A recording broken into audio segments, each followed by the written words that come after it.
Okay.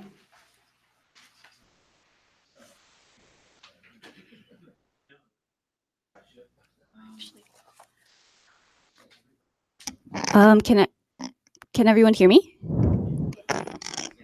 Okay. Sorry. Okay. So thank you all for being here. As Maria said, my name is Yuki. I'm a software engineer with Google Cloud. I've been at Google for a little over 6 months now, and before that, I worked at Khan Academy. And today, I'm going to be talking about, as you can see, fine-grained root cause and impact analysis with CDAP Lineage. So just a quick outline. First, I'm going to tell you more about CDAP and also about Cloud Data Fusion and how they're related. And then I'm going to be talking about data lineage, what it is, why it's useful, and who might care about it. And then a little bit about how you can visualize and analyze lineage in CDAP. And then I'll do a demo to actually walk through what that looks like. So what is CDAP and Cloud Data Fusion? CDAP is, as Maria said, an open source framework or platform for building data analytics applications. And it has a lot of different features. There's APIs. There's lots of built-in applications, some of which you'll see in my demo. And it also has some other features, which I'll show on the next slide, like a really nice UI for doing a lot of different big data transforms and building pipelines. CDAP powers, I said it's 100% open source. It powers Cloud Data Fusion, which is Google's cloud native managed service for enterprise data integration. And so today, I'm going to actually do my demo using Cloud Data Fusion. But everything I say today about lineage in CDAP or in Cloud Data Fusion, you can do in either one, either using our open source CDAP or with Cloud Data Fusion. So I will probably use them interchangeably, those two terms.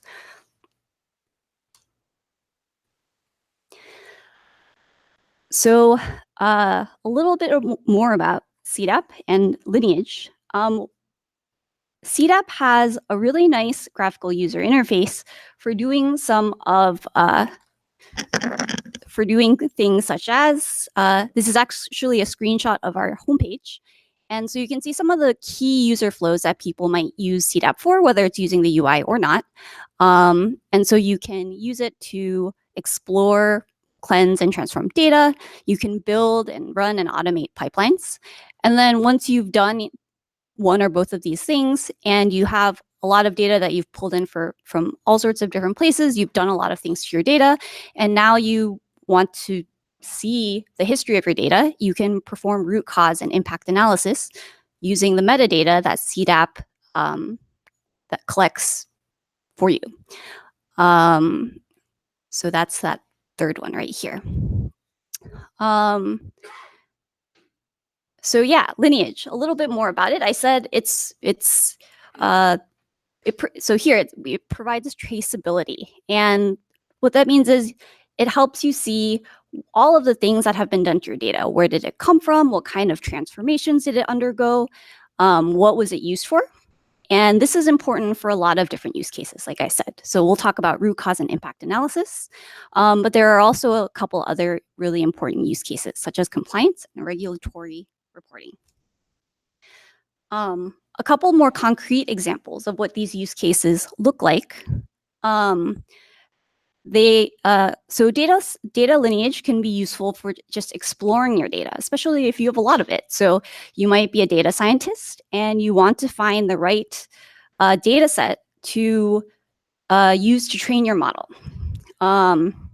So you might look at the data lineage to see, is this data the right type? Has this actually been updated recently, or is it from last year? Things like that. You might also be using CDAP or Data Fusion to build pipelines.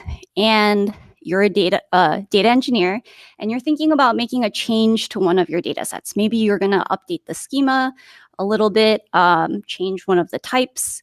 And you need to know, based on this change to this data set, what's going to change down the line. Maybe other people use this data set to make their own pipelines. And you want to send them all an email telling them this is going to happen. And for some reason or another, one person gets left off the email. So then we have a data analyst who comes into work and checks out their dashboard, and one of the numbers might look a little funny.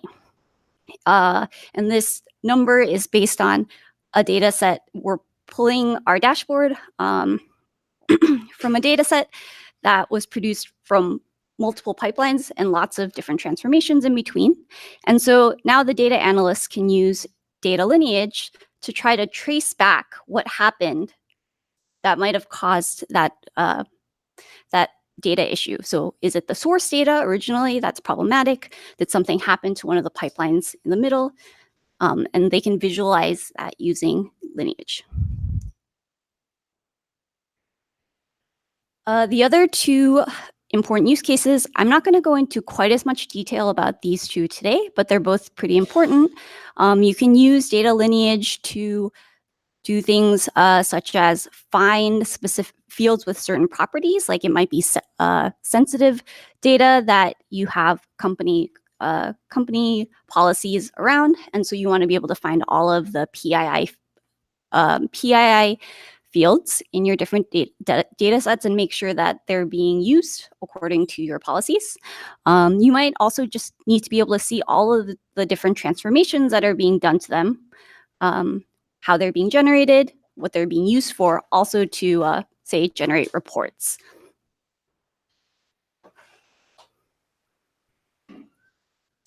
So this is a picture of what data set lineage looks like on Cloud Data Fusion. When I say data set lineage, I mean it's a visual way to see the history of different data sets and how they're related to each other. So these white rectangles are data sets. And so, and these darker gray rectangles are programs, or you can also, in some cases, you can think of them as pipelines. So here we see that if we start from the left, we have 3 different data sets, and they are being used as inputs for this aggregate pipeline. And this pipeline is producing as an output 4 or more different data sets. It's actually more. This is one or 2 of them are getting cut off here. And not only can you see that, but you can see that this data set aggregated is actually being used as an input in a second pipeline, along with this data set down here, billing, which didn't come from the first pipeline. And that pipeline is producing 2 other data sets. These arrows you can use to navigate what is essentially a directed graph. So you can go see if aggregated financials here was used as a source for any other transformations in any other programs, and same for the data sets on the left. And the last thing is you can do this for different time periods that the user specifies, and this is all through the UI. But let's say that this is all well and good, and you're actually interested in some more details for any one of these data sets. You might want to see the schema, you want to see the fields, you want to see what's happening to the different fields. So in that case, you can use field level lineage. This is actually a screenshot of our updated field level lineage UI. It's an experimental version, but it's one you can see. And field level lineage shows you, it's a deeper dive into what we just saw on the last screen. So if we there's a lot of text here and a lot of lines here, but if we step back a little, in the middle, we have a green table that represents one of our data sets from the previous data set lineage. So this is the aggregated data set. It has a bunch of different fields, and you can see that something in aggregated is used to generate aggregated financials.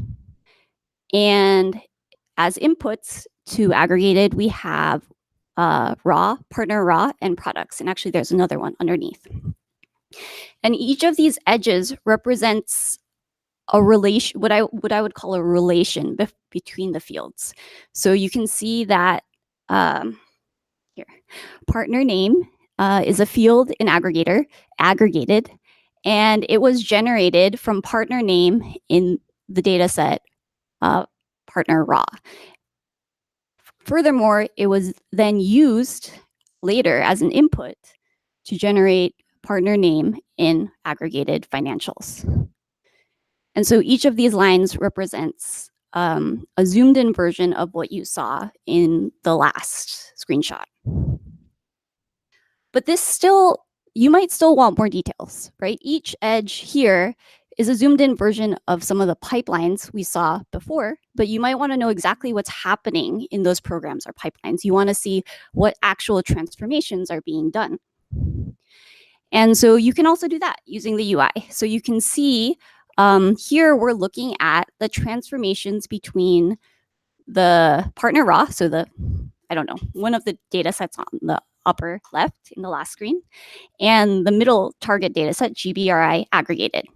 And you can see that we had a number of different transformations that happened between the two data sets. And you can see what's happening to the different fields in those transformations. So first, we're reading our data set from Google Cloud Storage. This is generating a number of different fields. And then we're doing a bunch of transformations to the field partner name. I think there's an identity transform. We're doing, I was gonna say, yeah, we're doing a join. And so you can see on a more granular, an even more granular level, what's happening to your data and the individual fields. Okay, so now let's see this in action. I'm gonna do a demo. And I'd like everyone to try to imagine that this is the use case, and we're data analysts. We are all one collective data analyst, and we're in charge of maintaining a dashboard. And we're tracking various metrics, key performance indicator metrics, such as revenue by region and by partner. Our dashboard is linked to a BigQuery data set called aggregated financials, which might sound familiar by now. And this month, we noticed that the revenue in one of our regions looks suspiciously low. It's like 10% of what we would expect. And we're getting a lot of emails about it. So let's try to figure out what the root cause of this issue might be. Okay. Give me 1 second while I exit.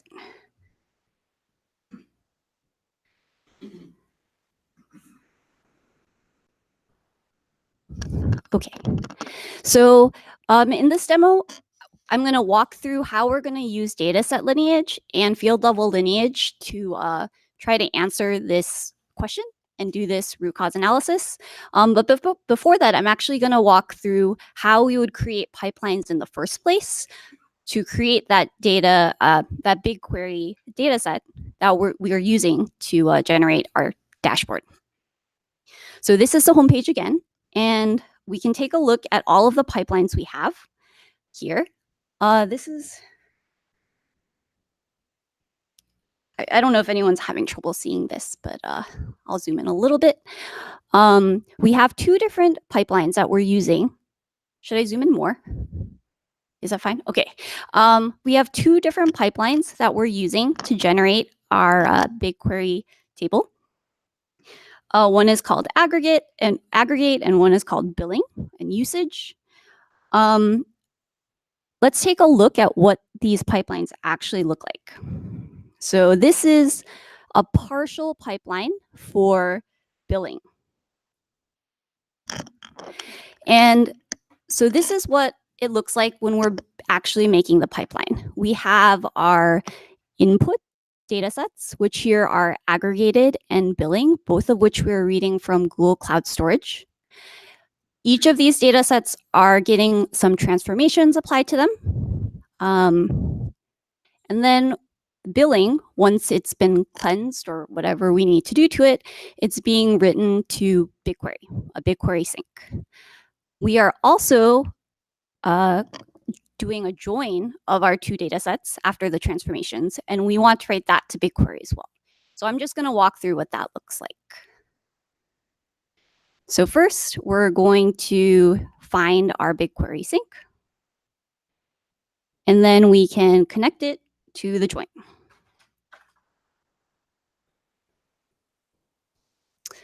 Once we've done that, we can see that there are a couple properties we need to fill out. So we can look at the properties, and we can also just check we can see some information about this data set already. So we're making, we can see the schema of the output data set we're going to have here. We can give it a reference name, which we'll use to search for the metadata for this data set later. So that is aggregated financials. We can tell it what data set in BigQuery it should go in, and what table to write to, which is actually also aggregated financials. And if we scroll down a little bit more, we can see that by default, what this will do is it's going to insert into an existing table. And if that table doesn't exist yet, that's okay. We will create it for you. So before I save this pipeline and run it, we can double check that we've filled everything out correctly by validating our node. And we see that I made a typo. So let me just fix that. This should have been an underscore. We can double check that that fixed the issue. And then once that's done, our pipeline is complete. And so if this is, at this point, what we could do is we could save our pipeline, deploy it, and then run it. We could also schedule it to run, say, every month to repopulate our dashboard. But for the sake of this demo, and for the sake of this particular problem that we're trying to solve, this pipeline has already been run. We already know there's a problem, and that problem is with this particular sync. So now we can go back to Cloud Data Fusion, or CDAP, and we can take a look at the metadata. We're going to search for the data set we suspect might be a problem, which has aggregated in the title. So let's take a look at aggregated financials, the data set we're interested in. So this is the metadata that we have for this data set. That includes a schema, and it has a lot of different fields, but if we scroll down, we're pretty sure that the issue is with the total revenue field, or at least that's where we're going to start looking, because that's where our data is pulling, our dashboard is pulling the problematic number from. So this looks like the right data set. We can double check the data set lineage. And this is basically a version of the pipeline we just finished making. We can see that the pipeline as output is making the data sets billing and aggregated financials, which we are writing to BigQuery. We're doing, and then we're doing our transformations. And as input, we're taking in aggregated and billing. So this all looks good so far. This is what we're interested in. So now we want to look at it on the field level. So we have field level lineage here. And our target data set, the one we actually want to dig into, is in the middle. We have aggregated financials. As inputs, we have the aggregated and billing data sets, which we read from Google Cloud Storage earlier with our pipeline. So we can also change the date range up here. I'm not going to do that right now because the last 7 days is fine for our use case, but if we wanted to, we could do that. So now we can see on a field level where different fields are coming from. We can see partner name is being generated from partner name and aggregated. We can see that source is coming from, it looks like somewhere down in billing, but we actually have quite a lot of lines here. It's a little hard to see. So if we actually wanted to only see the lines coming out of source, we can pin the field and simplify, sort of filter out some of those lines. I'm going to scroll down because we're looking for total revenue. Total revenue is down here. And so now we can see that total revenue is being generated from total revenue in billing. And this is where we're going to start our investigation. We think something might have gone wrong. We know something is wrong with this final number, so we're going to trace back what happened to generate this total revenue field. So now we can click on View Cause, which will pull up the transformations between billing and our aggregated financials. Let me zoom in a wee bit. Actually, that was a bad idea. So this should hopefully look a little familiar now that we've seen the pipeline and we've talked about it a lot. Billing, we read from Google Cloud Storage, and that generated a field, the field that we're interested in, total revenue. And now it looks like there's a bunch of transformations that we did to that field. And this is where we think something might be going on. So let's take a deeper look. It looks like first we set the type from string to double. That's fine. That is probably not causing our number to look too small. At the end, we use it in a join. Also, what we did that seems reasonable from our pipeline. And then if we look here, it looks like we're replacing our total revenue with total revenue divided by 1,000. And so in this particular demo, this is where we think the problem lies. Maybe we were doing a conversion between dollar and yen or something like that, and we actually added an extra 0, and this should have been dividing by 100. So based on this identification of the data issue, we can go back to our pipeline. We can change the transformations being done in Pipeline Studio. We can rerun the pipeline, sync back to BigQuery, and then fix our dashboard. I'm actually not going to do that right now, but you could. So going back to the slides. Yeah. So in summary, CDAP data lineage is useful for a lot of different use cases, including root cause and impact analysis, compliance, governance, regulatory reporting, discovery, and other use cases. You can use CDAP or Data Fusion to visually analyze your lineage on a data set or field level. And you can also get visibility into the transformations that your data underwent. So that's it for my talk. Thank you so much for listening and being here, and I'd be happy to take any questions.